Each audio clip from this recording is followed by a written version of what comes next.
All right, let's go ahead and get started this morning. Don't forget, a week from today is the second exam, so make sure to be preparing for that. If you have questions, feel free to get in contact with me about that. We are in the midst of talking about different doctrines that developed during the Reformation, and we focused last Thursday, as we got into it, talking about justification. But also important for the Reformers, and a doctrine that became very important in Protestantism, was the doctrine of predestination. Essentially, at its core, predestination is about divine sovereignty and divine providence.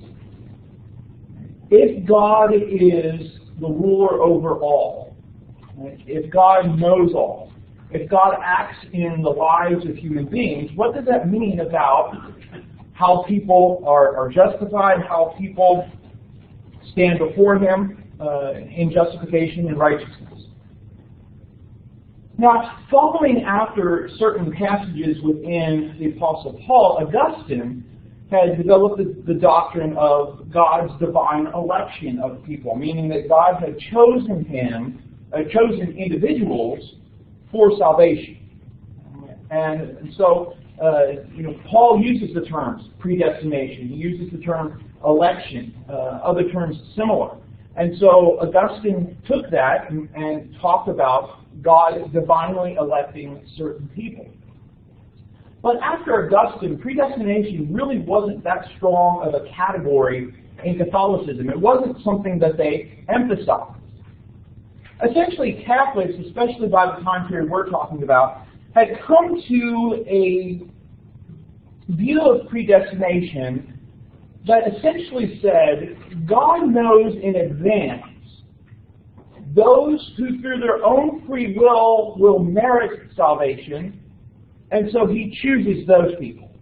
And so before time, He knows who's going to do the right things, and so He chooses them, He elects them.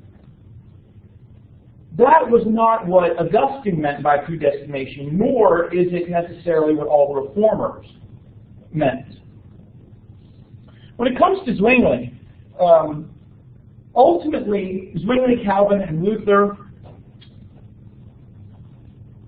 held a view that God makes decisions about the election or damnation of individuals, that this is not solely left to human beings. Now, Zwingli's view of all of this is very fatalistic. He's been shaped by his experience of the Black Plague, the loss of his brother, the loss of a sizable number of people. And so this notion of things are just going to happen is translated into notions of what God does when it comes to salvation. But here too, predestination wasn't a big idea that Zwingli spent a lot of time talking about. It was other things that he focused on. The Reformer that, of course, spends the most time talking about predestination was Calvin, John Calvin. Calvin, it's actually more his later followers that do more than Calvin. But Calvin sets the stage for, obviously, a lot of what we call Calvinism today. Now, essentially, when it came to the issue of election, Augustine had said God actively chooses who's going to be saved and then ignores the other people. Because if you say that God chooses certain people to be lost, right, certain people to go to hell, how does that fit with the idea of God being a loving God? But for Calvin, that didn't make sense. Because he believed that God doesn't do things by default. It doesn't seem logical. And so he didn't like Augustine's view of God actively chooses and then ignores. And says, no, instead, God must actively choose some to be damned just as He chooses some to be saved. This is what's known as double predestination. Single predestination view is that God actively chooses who's going to be saved. Double predestination, however, is this view that God actively chooses the elect and the damned. Right? So he actively chooses both. But we're still left with this question of how can God be gracious, how can God be loving, if he actually chooses some people to be lost? For Calvin, double predestination indicated that God was gracious, because those that are chosen for election are done so by God's grace, not because of their own merits. So he also set up against the Catholic view that said God looks into the future. Instead, Calvin said, if God did look into the future to make those choices, he would find nobody merits salvation. Right? So he would still end up with everybody being lost.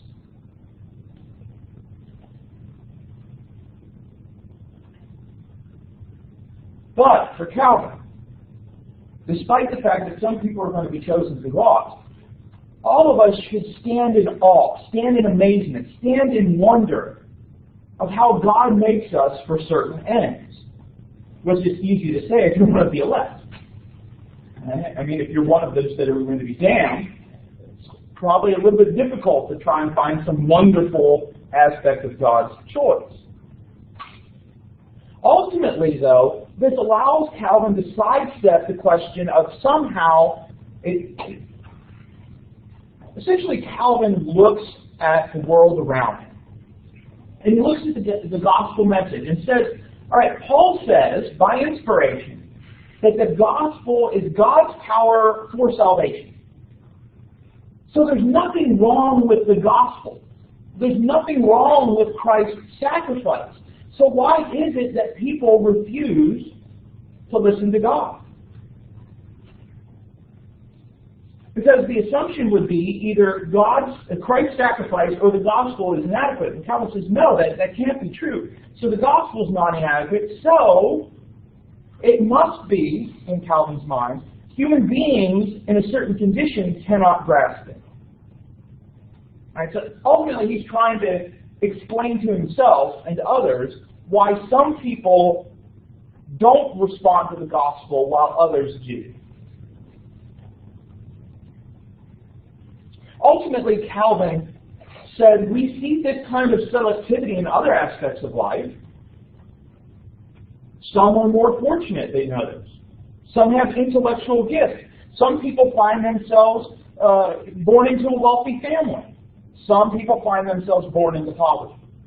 If there's nothing that they have done, it's just there's selective aspects of life. And we cannot ultimately know why God chooses some one way and some are other. These judgments are inscrutable. They cannot be understood. They cannot be found out.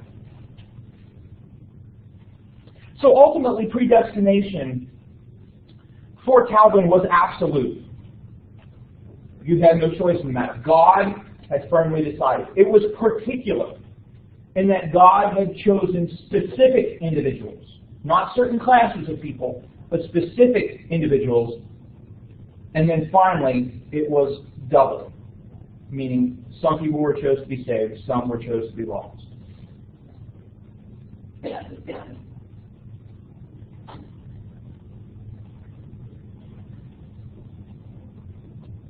Luther, on the other hand, differed slightly with Calvin, not in a major way. He believed in predestination. He is largely shaped by Augustine, but everything related to salvation is entirely by God's grace. But we see in Luther almost this deterministic view of all of this. Right? That this is something that cannot be changed, just like Calvin. So God has determined our fate. And so we should just take the position of resigning ourselves to hell if God wills it.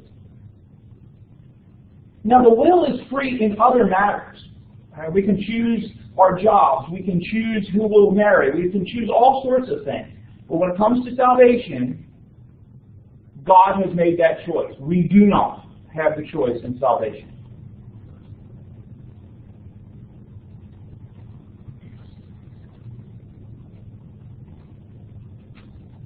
But on the other hand, that being disturbed by this idea, being tormented by it, for Luther is actually a mark of being one of the elect.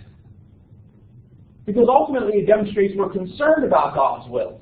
If we were not one of the elect, we would not be concerned about what God does and why God does it. And so to be concerned about, well, how could God do such a thing, is an indication that perhaps we are among the elect.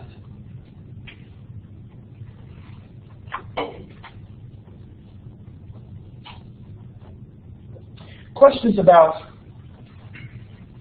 predestination? What did Augustine mean when he said predestination? What does that mean?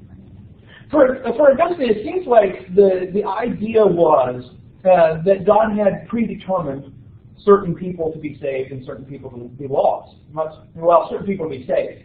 And that, God had chosen them before time.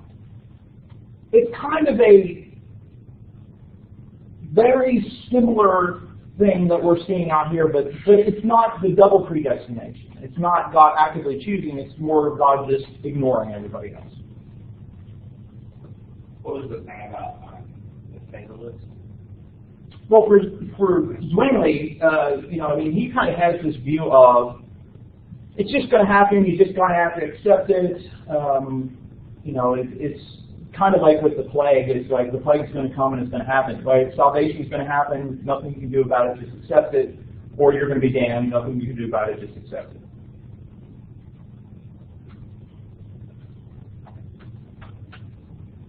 So Zwingli did.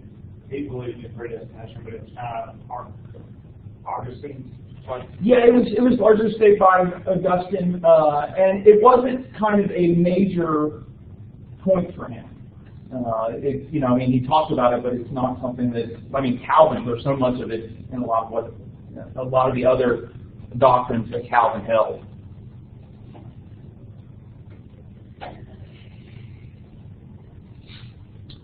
Any other questions?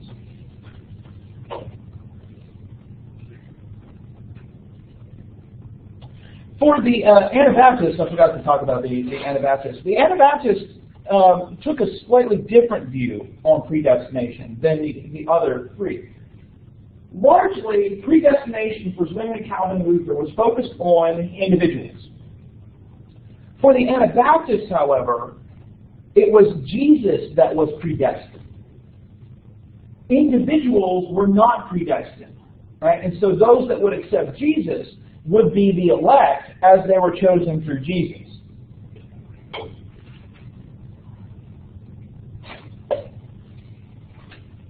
And so they had more of a view that human beings have the choice about whether to follow God or not. But God has predetermined the path. If you're going to be acceptable to Him, it must be only through Jesus.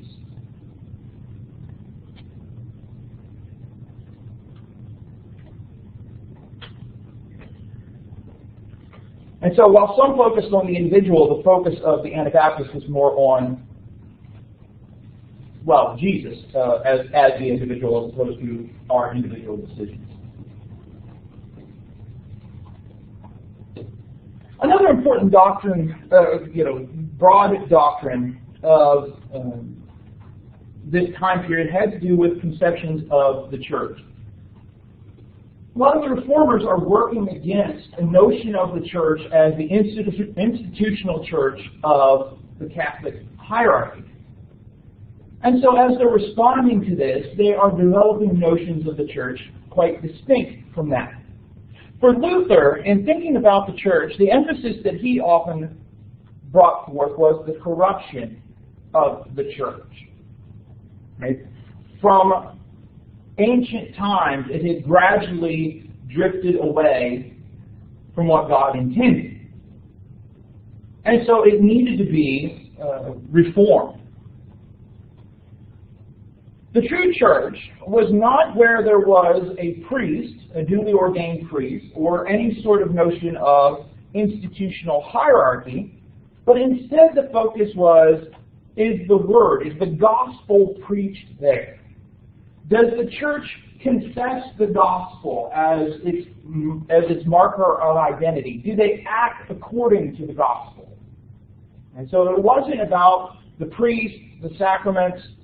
I mean, the sacraments were important for Luther's just baptism and communion, but the idea is the message of the Word, the preaching of the Word is what makes a true church. Because for Luther, as we've talked about before, the church is made up of the believers, all of whom are priests. And so the priesthood of all believers was very important for Luther and for other reformers, in saying that every individual has access directly to God through Jesus. Now again, of course, that doesn't mean that Luther said, let's get rid of professional ministry. But as far as the salvation aspect of the Christian life, as far as the relationship people can have with the church, we all stand as priests. Which means, ultimately, though, that the church is a mixture of sinners and saints.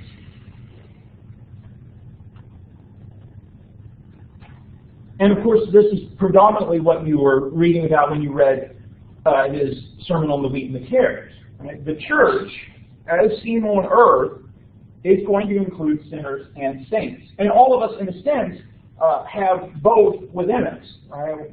As we come to Christ, we are sanctified, we're holy, we are saints, but we still sin.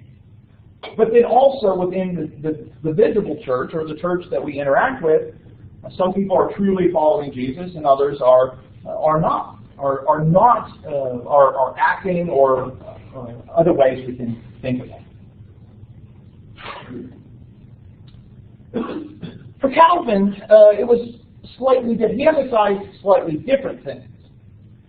He, of course, also emphasized the preaching of the Word. All the reformers emphasized the importance of the preaching. And we talked about that before.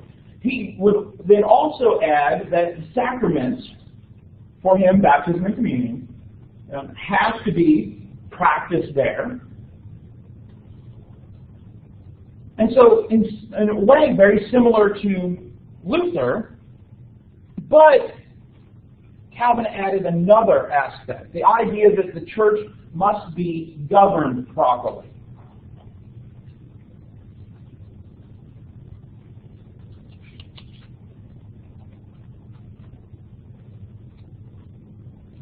And so church order was very important for Calvin, where it wasn't as important for Luther. Luther was more concerned about the preaching of the gospel. What was Calvin's idea of church government? What did that involve? It was kind of more of a what's the word I'm looking for? Collegial type of structure that will eventually become something like Presbyterianism, where there's kind of a multitude of leaders. But also, Calvin's also thinking about the relationship between church and state in that as well, where the state could make sure the church was ordered properly and that the people were following the minister and those kinds of things. Calvin also has what we might call a church autonomy kind of view, where there isn't that kind of like levels of hierarchy, like, you know, Presbyterianism will eventually become. They come out of this Calvin view. Calvin would also, slightly different than Luther, would talk about the visible and the invisible church. The visible church, of course, is the local congregation, which is, for Calvin, made up of the saved, or the elect, and the unelect, or the damned. Not everybody in the visible church is going to be saved. Especially when you think about it in the context of how Calvin's developing a model of the state enforcing attendance at worship. Right? And so the commonwealth, society, was to be made up of visible saints, people that at least looked on the outside like they were Christian because they obeyed all the laws, but they might not truly be elect. Same thing with the church. Right? So there's the visible church, but then there's the invisible church, which is the universal church made up of all of the elect.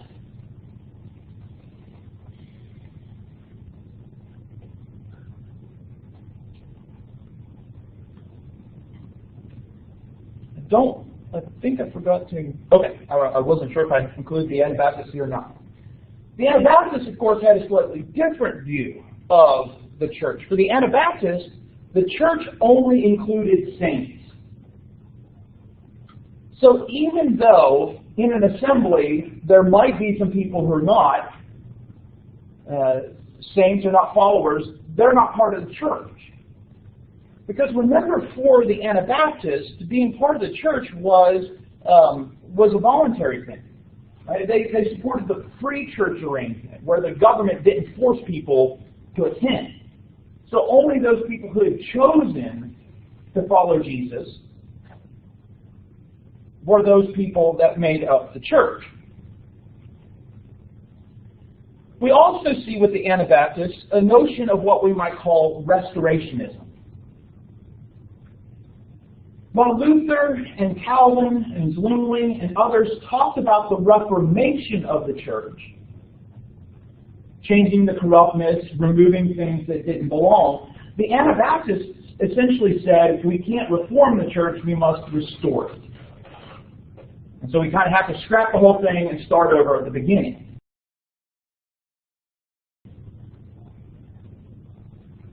Now, for the Anabaptists, a lot of that emphasis was predominantly on the issue of holiness and morality.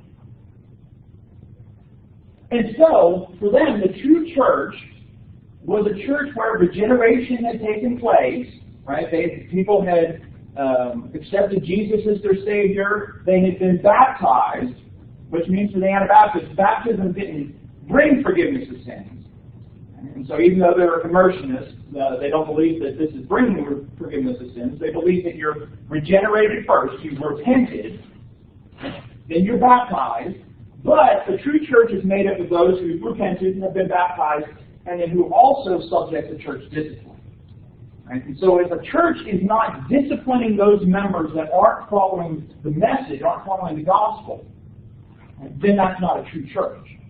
Right? And so they're looking at Lutherans, they're looking at Reform, which is like the Calvinist and Zwingli groups, and saying you're not disciplining, you're not engaging in that church discipline, so that's not a true church. And so they're looking at it slightly different than what Calvin and Luther would as well. Questions about the doctrine of the church for the Reformers?